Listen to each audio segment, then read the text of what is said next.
there is a 200-meter section of zone, for that does not appear on any official map of Yosemite, released after 1988. Rangers who trained at the park knew it only by its informal name, the Valley of the Disappeared.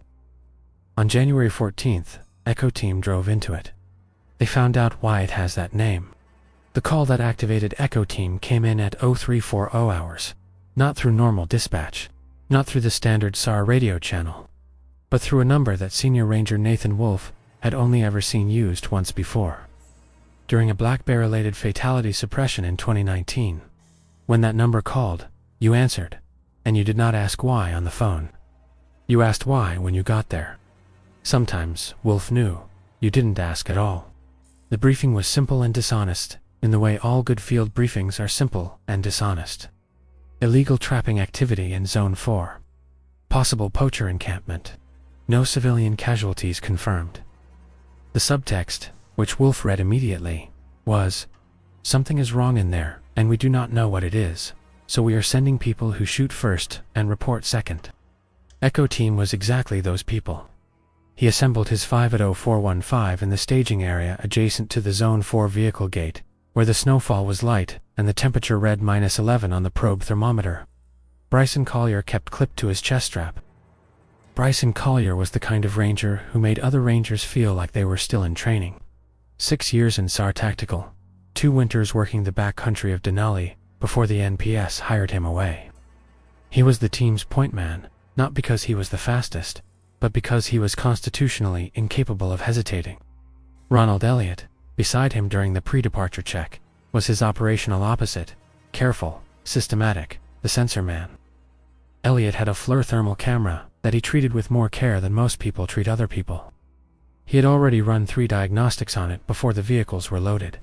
Sarah Hayes managed communications with the kind of quiet authority that made it seem as though the radio worked because she personally kept it functional through will alone. Her SATCOM unit was the team's only guaranteed line to the outside world, past Zone 4's notorious terrain-induced dead zones. Nico O'Neill, medic rear security, had already staged his trauma kit twice, the way he always did before a cold insertion, and Caitlin Crawford, wildlife intelligence, had pulled up the zone for topographic files on her ruggedized tablet before the convoy even moved, cross-referencing them with the wildlife incident database. She had flagged something in the data. She mentioned it to Wolf.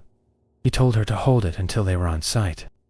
They took 2 trucks into the zone, Wolf and Hayes in the lead vehicle, Collier and Crawford in the second, Elliott and O'Neill in a dedicated equipment carrier.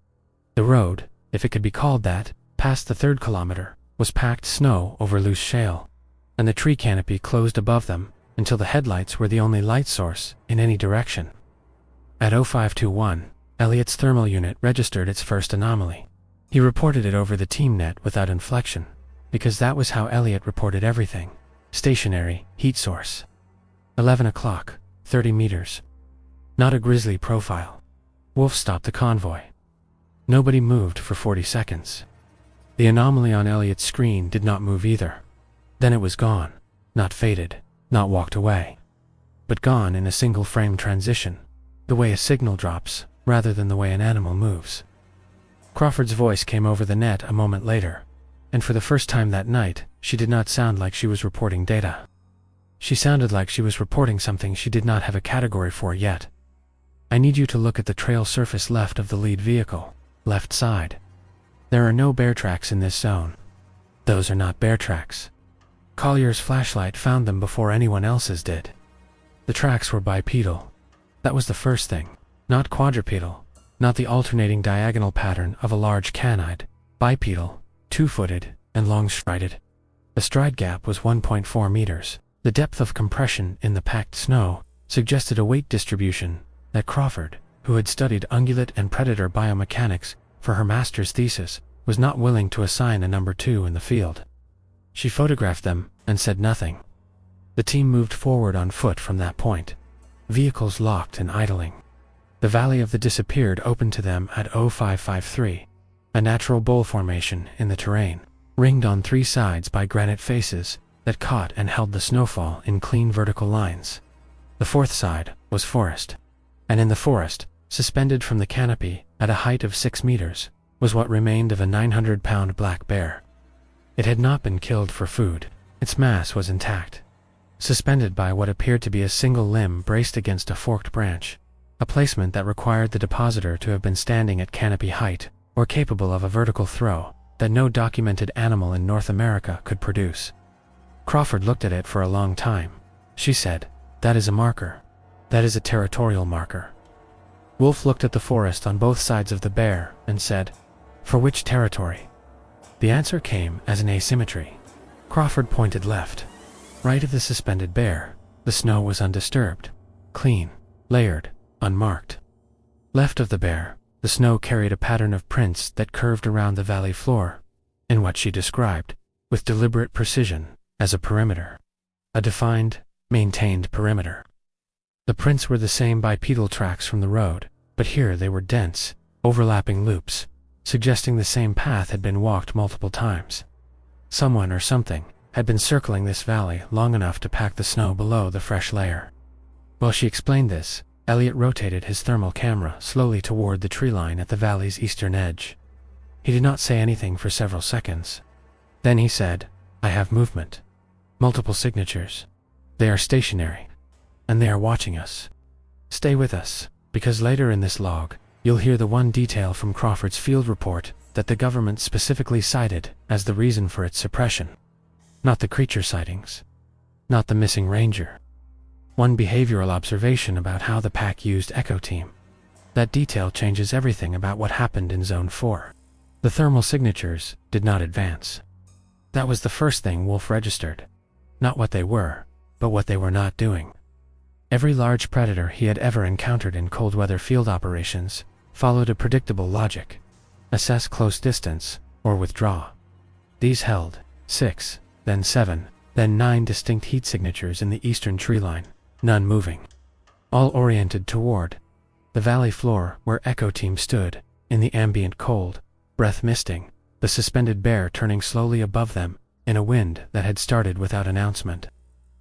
Hayes ran a SATCOM diagnostic at 0601. She reported to Wolf, in a tone she reserved for operational emergencies. No signal return, not degraded absent. The terrain should have permitted relay off the eastern satellite window. It did not. She ran the diagnostic again. Same result. O'Neill heard her and moved to the second vehicle's emergency radio unit. Same absence. "We are isolated," Hayes said, and the phrase landed among the team like a stone into still water, rings spreading out. Crawford was still photographing the eastern tree line. "They're not moving," she said, almost to herself. "They want us to know they're there, but they're not moving. That is a specific behavior. That is surveillance." Collier was the first to identify what changed in the western tree line, not through the thermal camera, but through sound, a weight impact. Not a branch drop, not a rock slide, a weight impact. Something large, striking the ground with enough force that the snow vibrated underfoot in a small radius around the contact point. Then another, and another. Evenly spaced, deliberate, approaching. Elliot swung the thermal unit west and went silent for a full 3 seconds, which was the longest Wolf had ever seen. Elliot goes silent in a field situation, before reporting, single signature, western approach, approximately 3 meters in height. Moving at walking pace. Wolf looked at the eastern tree line where 9 smaller signatures still held their perimeter positions. He looked at the western tree line where one enormous signature was crossing toward the valley floor. He said, "Take cover at the vehicles now." The first Bigfoot entered the valley at 0609. That is the word Crawford used in her later testimony. Bigfoot, though, she prefaced it with a description that ran to 4 pages of field notation. Hominid, bipedal primate, estimated 3.2 meters, estimated mass in excess of 450 kilograms. Locomotion pattern consistent with deliberate territorial transit rather than hunting approach. It did not look at Echo Team. It looked at the suspended bear above the valley floor, and its response to that marker was immediate and physical. It raked both forearms along a pine trunk, with a sound like a panel saw running through hardwood, leaving parallel grooves in the bark at a height of 2.6 meters. A response marker, a counterclaim. The eastern tree line erupted. Not all 9 signatures at once, but 3 of them, simultaneously, moving fast. Closing the distance to the valley floor, in a stride pattern that O'Neill would later describe as a sprint executed at twice the speed he thought possible for a bipedal creature of that mass profile. They were not 3 meters tall. They were 7 to 8 feet, long-limbed, asymmetric in the shoulder, moving in an angled flanking formation that Crawford identified instantly as coordinated rather than panicked. Their eyes, even at 40 meters distance, registered on every team member independently, amber, pulsing fast, the bioluminescence flickering in an arrhythmic pattern that the thermal camera could not resolve cleanly because it overwhelmed the sensor in a narrow bandwidth haze, later described as like a strobe in a closed room. Wolf ordered the team into the vehicles. Collier was already moving. But what unfolded in the next 90 seconds was not the coordinated predator charge that every training scenario had prepared them for. It was something more disorienting than violence. The 3 fast-moving pack members flanked the single large arrival from the western tree line and stopped, held. The large creature turned to face them, and the valley went absolutely silent except for the wind and the sound of the suspended bear's carcass rotating above the standoff. Crawford pressed herself against the lead truck's passenger door and said, barely above a whisper, "They're not attacking each other. They're negotiating." The negotiation, if that word applies, lasted 4 minutes and 11 seconds. Wolf had his watch running. It consisted of subdable vocalizations from the pack members that registered on hazes. SATCOM unit has interference in a frequency band below standard audio, and a series of slow controlled postural adjustments from the large hominid that Crawford interpreted as counterstatements. Nobody raised a weapon. Nobody fired. Nobody spoke above a murmur. The 6 rangers stood or crouched behind their vehicles and watched something that had no institutional category, no training framework, no protocol. Elliot filmed continuously on the thermal unit. He did not lower the camera once. The resolution of the standoff was not peaceful. It was a boundary decision. The large hominid retreated 4 steps, a withdrawal, not a rout, and 3 additional signatures emerged from the western tree line, placing themselves behind the first. The pack did not advance into the space it had vacated. Crawford watched the spatial mathematics of the exchange and said, "They just drew a line. The bear was on the wrong side of it."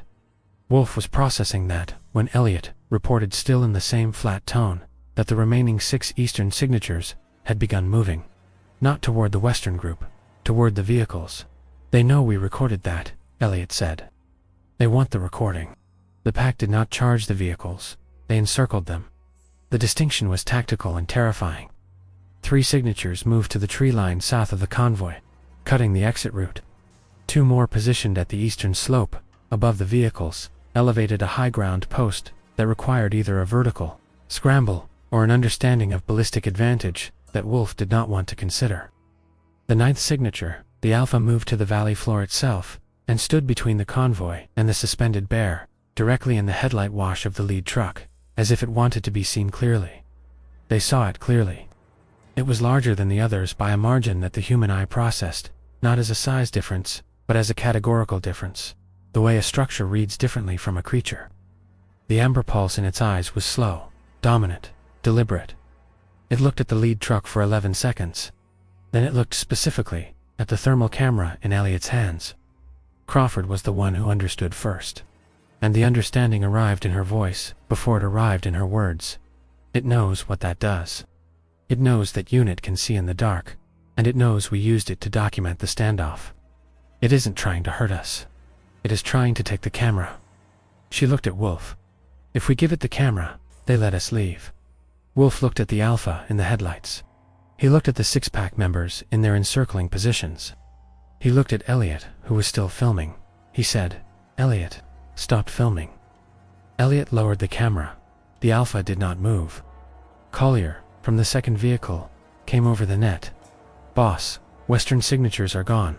All of them. Whatever they decided back there, they made it, and they left. We're dealing with the pack alone now." That was the moment Wolf understood the geometry of what had happened. The pack had used Echo Team as witnesses. Now they were closing the file. The Alpha moved at 0641, not toward the vehicles, toward the southern tree line where the exit route was blocked. It stopped at the edge of the tree line, flanked by the 2-pack members that had held the southern position, and held. Crawford watched the thermal screen over Elliot's shoulder. "It's showing us," she said. "It's showing us the way out. Look, The two at the slope, just repositioned. The corridor is open. Wolf ran the logic. Pack in circles. Pack opens one vector. One specific vector. The corridor they opened led back to the road, but it required passing within 20 meters of the Alpha. He looked at Collier. Collier looked back. "I'll take point," Collier said. Wolf said, "No, we go in convoy. Lights on. Slow. Nobody fires unless I call it." They moved at 0644, convoy speed, approximately 8 kilometers per hour, through the packed snow. Engines at idle, to minimize noise. The Alpha stood at the corridor's edge and watched them pass. Wolf, in the lead vehicle, kept his eyes on the track ahead and not on the creature that was 5 vehicle lengths to his left and absolutely still. Crawford, in the second vehicle, watched the Alpha through the side window and documented as she watched height, posture, eye pulse rate, the precise moment its gaze shifted from the lead truck to the second. It looked at her. She looked back. She wrote, "Eye contact maintained for approximately 4 seconds. No aggression indicator. No retreat indicator. Assessment complete. Subject dismissed." The second vehicle passed the corridor point. The thermal screen showed the southern signatures realigning behind them as they drove, not pursuing, closing, sealing the valley back to its original state. Nobody spoke for 3 minutes of driving. Then Hayes said, "I have SATCOM return," and the world outside Zone 4 came back online. They reached the vehicle gate at 0701. Collier did not reach it with them. At 0652, when the convoy was 2 kilometers from the gate on the exit track, his vehicle's radio went silent, not too static, to nothing. The lead vehicle stopped. Wolf reversed to close distance. The second truck was in the middle of the track, engine running, driver's door open. Crawford's door was closed. She was still inside, facing forward, not moving. Wolf reached her door and opened it. She looked at him. Her face carried an expression he had no name for. She said, "He got out. He said he heard something. I told him to get back in. He didn't get back in." Wolf looked down the track behind the truck. Fresh prints in the snow. Bipedal, long stride. One set going in. No set coming back. The search lasted until 0830. 5 rangers, Zone 4, restricted. The western tree line re-examined on 3 traverses by Elliott's thermal unit, with a total of 0 signatures detected. No pack, no clan, and no Collier.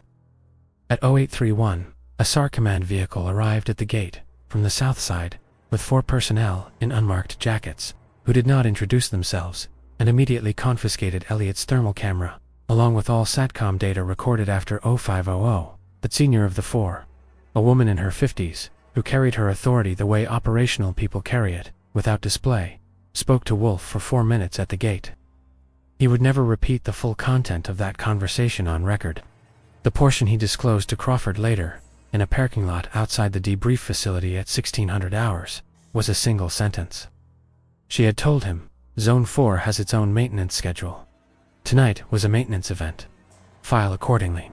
Crawford's field analysis report, 47 pages of direct observational data, including track measurements, thermal footage descriptions, and behavioral notation, was flagged for administrative review at 1800 that evening. By 0900 the following morning, it had been reassigned to a classification tier she did not have clearance to access. She made 1 copy before submission, by hand, in a notebook. She still has the notebook. She has not decided what to do with it.